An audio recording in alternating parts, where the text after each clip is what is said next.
बघा, मला वाटतं की विरोधी पक्षनेता ते सत्ता दालन हे फार काही अंतर दूर नसतं. त्याची सुरुवातच मुळात प्रत्येकाची विरोधी पक्षापासूनच होते. आता गेली एक दशकभर आम्ही थोडे बाहेर होतो, पण या पुढच्या या टेन्युअरमध्येच चंद्रपूर महानगरपालिकेवर काँग्रेसचा महापौर असेल हे कोणीही रोखू शकणार नाही. हा 100% विश्वासामध्ये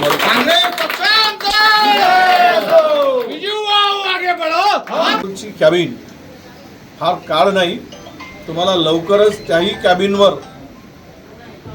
आम्ही उद्घाटन करून कब्जा करू हे लिखून द्या.